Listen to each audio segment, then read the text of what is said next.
ឧបតហេតុក្រឡាប់រយន្តឆ្នៃដឹកកម្មករនិងដំឡូងគឺបង្កើតបានជាសោកនាដកម្មមួយដែលបានបង្កឲ្យមានស្រីប្រុសមានចំនួន6នាក់បានស្លាប់បាត់បង់ជីវិតនៅនឹងកន្លែងកើតហេតុនិងមានចំនួន17នាក់ទៀតបានរងរបួសធ្ងន់និង4នាក់ទៀតបានរងរបួសស្រាលខណៈដែលជនរងគ្រោះសុទ្ធសឹងជាកម្មករមានចំនួន30នាក់បានជិះលើរថយន្តដឹកដំឡូងមីនិងបានជួបហេតុការណ៍ក្រឡាប់ពេលដឹកដំឡូងត្រឡប់ចេញពីចំការវិញនោះហេតុការណ៍ក្រឡាប់រយន្តឆ្នៃដឹកដំឡូងមីនិងកម្មករនឹងបានជួបឧបតហេតុក្រឡាប់បង្កឲ្យមានកម្មករស្រីប្រុសបានស្លាប់និងរបួសរនុករណែលដោយសារតែរថយន្តនិងដំឡូងមីសង្កត់លើនេះគឺបានកើតឡើងកាលពីវេលាម៉ោង 10:30 នាទីព្រឹកថ្ងៃទី20 ខែវិច្ឆិកាឆ្នាំ 2013នៅក្នុងព្រៃចំការមួយកន្លែងក្នុងចំណុចអូដំបងភូមិត្រៀកឃុំស្រែចាស់ស្រុកស្នួលខេត្តកោះចេះដែលមានចម្ងាយផ្លូវជាង20 គីឡូម៉ែត្រពីផ្លូវជាតិរថយន្តបង្កហេតុមួយនេះគឺត្រូវបានគេដឹងថាជារថយន្តកែច្នៃចំណុះ5តោនមានផ្ទុកកម្មករស្រីប្រុសមានចំនួន30នាក់និងដំឡូងមីជាង10តោនរីឯអ្នកបើកបររថយន្តត្រូវបានគេដឹងថារងរបួសបាក់ដៃនិងបានរត់គេចខ្លួនបាត់បន្ទាប់ពីបង្កហេតុរួចភ្លាមៗផងដែរបើតាមប្រភពព័ត៌មានពីស្រុកស្នួលបានឲ្យដឹងថាអាជ្ញាធរស្រុកស្នួលដឹកនាំលើលោកគង់គំនីអភិបាលស្រុកក៏បានដឹកនាំកម្លាំងនគរបាលជាច្រើនរូបបានចុះទៅពិនិត្យដល់ទីតាំងកន្លែងកើតហេតុដើម្បីចាត់ចែងលើការរុករកសាកសពនិងកម្មករដែលកប់ក្នុងដំឡូងមីនិងរថយន្តនិងចាត់ចែងលើការជួយសង្គ្រោះអ្នករងរបួសធ្ងន់និងស្រាលទាំងចំនួន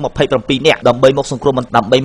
ទាន់នៅមន្ទីរពេទ្យបង្អែកស្នួលភ្លាមៗផងដែរនៅជំនាញឧបតហេតុគ្រោះថ្នាក់ក្រឡាប់រថយន្តដឹកដំឡូងមីមួយគ្រឿងនេះលោកឧត្តមសេនីយ៍ត្រីជួងសិង្ហៈស្នងការនគរបាលខេត្តក្រចេះបានមានប្រសាសន៍ថាមានកម្មករប្រុសស្រីមានចំនួន6នាក់បានស្លាប់បាត់បង់ជីវិតនៅនឹងកន្លែងក្នុងនោះមានស្រីចំនួន4នាក់និង17នាក់ទៀតបានរងរបួសធ្ងន់និង4នាក់ទៀតបានរងរបួសស្រាលហើយជនរងគ្រោះទាំងធ្ងន់និងស្រាលគឺត្រូវបានកម្លាំងសមត្ថកិច្ចនាំមកសង្គ្រោះបន្ទាន់នៅមន្ទីរពេទ្យបង្អែកស្នួលភ្លាមៗផងដែរលោកឧត្តមសេនីយ៍ត្រីស្នងការបានបន្តទៀតថាមូលហេតុដែលបង្កឲ្យមានឧបតហេតុក្រឡាប់រថយន្តនេះគឺបណ្ដាលមកពីរថយន្តដឹកធ្ងន់ហើយបើកបោះចុះចំណោទចំផ្លូវកោងនិងបានប្រើប្រាស់ល្បឿនលឿនក៏បានរេចង្កូតក្រឡាប់ផ្កាជើងសង្កត់លើកម្មករបណ្ដាលឲ្យស្លាប់និងរបួសតែម្ដងបន្ថែមលើនេះទៀតអភិបាលស្រុកស្នួលលោកគង់គំនីបានដឹងដែរថាជនរងគ្រោះប្រុសស្រីដែលបានស្លាប់បាត់បង់ជីវិតទាំងចំនួន6នាក់គឺសុទ្ធសឹងជាកម្មករមានទីលំនៅក្នុងភូមិគោឃុំក្រែកស្រុកពញាក្រែកខេត្តកំពង់ចាមហើយសាកសពរបស់ជនរងគ្រោះទាំង6នាក់គឺត្រូវបានអាជ្ញាធរចាត់ចែងដឹកជញ្ជូនតាមរថយន្តសាមួយនាំយកទៅលំនៅឋានដើម្បីធ្វើបុណ្យរៀងៗខ្លួនអស់ទៅហើយដែរអភិបាលស្រុកស្នួលលោកគង់គំនីបានបញ្ជាក់ទៀតថាបន្ទាប់ពីចុះពិនិត្យដល់ទីតាំងកន្លែងកើតហេតុគឺសមត្ថកិច្ចបានធ្វើការសន្និដ្ឋានវិតម្លៃថា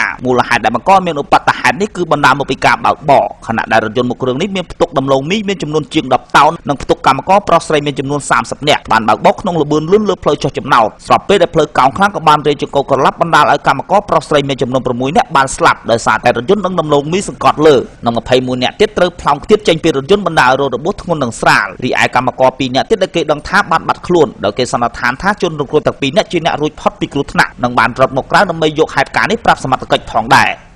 រាយការណ៍ពីខេត្តក្រចេះប៊ុនលីណា